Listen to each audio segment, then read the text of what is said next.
अस्सलाम वालेकुम, मेरा नाम रमशा सुल्तान है और बकरीद के इस मौके पर मैं आपको इब्राहीम अलैहिस्सलाम का वो वाक़या सुनाने जा रही हूँ जिसमें इब्राहीम अलैहिस्सलाम अपने इकलौते बेटे को अल्लाह की राह में कुर्बान करने के लिए राजी हो गए। वो बेटा जो उन्हें जिंदगी भर दुआएं मांगने के बाद मिला था। अल्लाह को इब्राहीम अलैहिस्सलाम की ये अदा इतनी पसंद आई कि अल्लाह ने आने वाली सारी नस्लों के लिए कुर्बानी करना वाजिब कर दिया।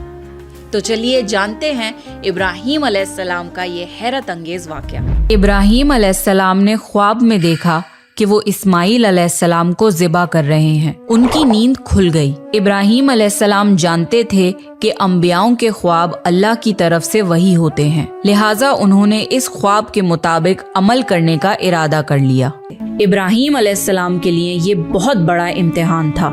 अगले दिन इब्राहीम अलैहिस्सलाम उठे और अपनी बीवी हाजरा को कहा कि हमारे बेटे इस्माइल को नहलाकर अच्छी तरह तैयार कर दीजिए। इब्राहीम अलैहिस्सलाम की बीवी हाजरा ने अपने बेटे को बहुत अच्छे से नहलाकर खुशबू लगाकर तैयार कर दिया और इब्राहीम अलैहिस्सलाम अपने बेटे को लेकर एक पहाड़ की तरफ रवाना हो गए।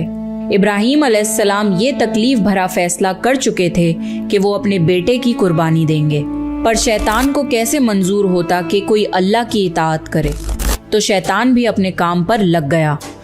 वो सीधा इब्राहीम अलैहिस्सलाम की बीवी हजरत हाजरा के पास एक बुजुर्ग की शक्ल में गया और उनसे कहा कि इब्राहीम तुम्हारे बेटे को किसी दावत पे नहीं बल्कि उसे कुर्बान करने के लिए लेके गए हैं। ये सुनकर हजरत हाजरा बहुत हैरान हुई, पर वो समझ गईं कि ये जरूर अल्लाह का हुक्म होगा।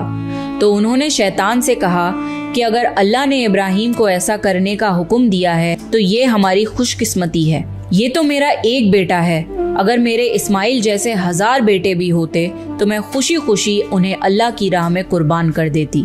सोचिए, एक माँ के लिए ये कहना कितनी बड़ी बात है। जब शैतान हजरत हाजरा को भड़काने में नाकाम हो गया तो सीधे उनके बेटे इस्माइल अलैहिस्सलाम के पास गया और कहने लगा कि तुम्हारे बाबा तुम्हें किसी दावत में नहीं बल्कि तुम्हें मारने के लिए लेके जा रहे हैं।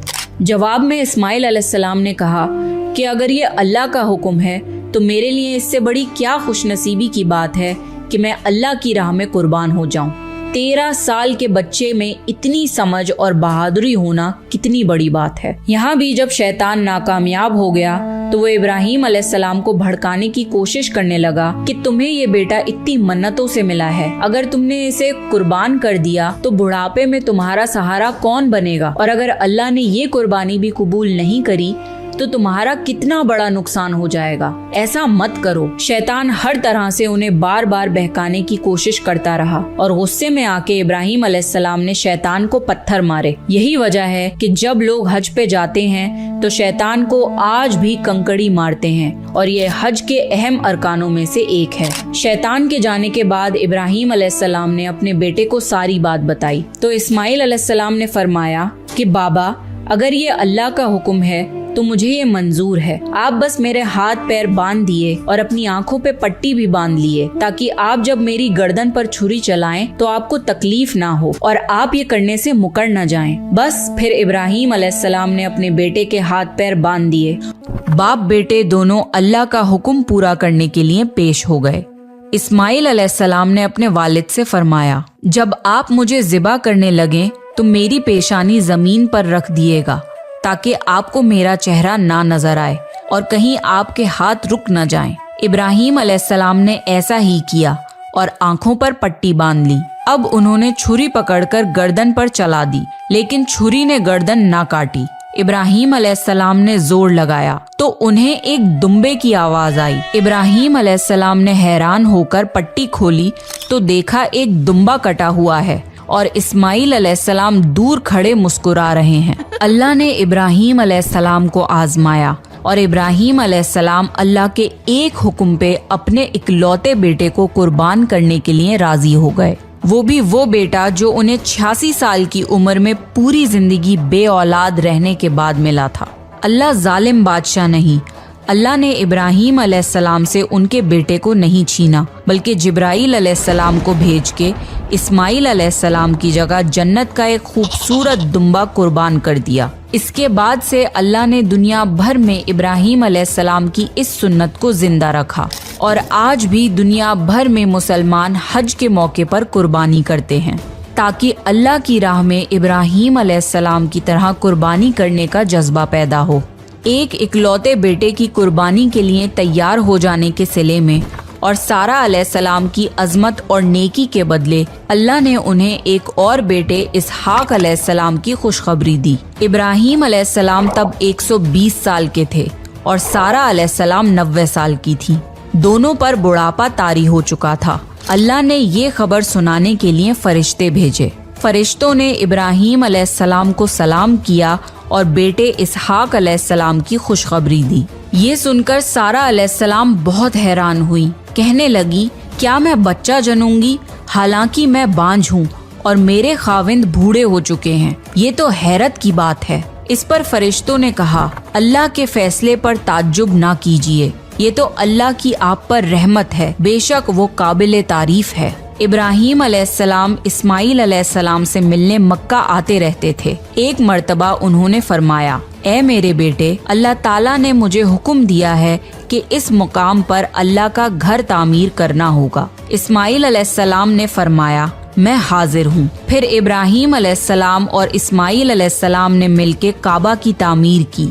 جب وہ بیت اللہ کی بنیادوں کو بلند کر رہے تھے تو دعا مانگ رہے تھے کہ اے ہمارے رب، ہماری محنتوں کو قبول فرما، تو دعا کو سننے والا جاننے والا ہے، اور ہمیں اپنا فرما بردار بنا، ہماری اولاد میں سے بھی ایک فرما بردار گروہ بنا، اور ہمیں عبادت کا طریقہ سکھا اور ہم پر رجوع فرما، کیونکہ تو ہی توبہ قبول کرنے والا اور رحم فرمانے والا ہے۔ اے ہمارے رب، ان پر انہی لوگوں میں سے ایک رسول بھیج جو ان پر تیری آیت کی تلاوت کریں اور تیری کتاب اور حکمت سکھائیں اور انہیں پاک کریں، یقیناً تو غالب اور حکمت والا ہے۔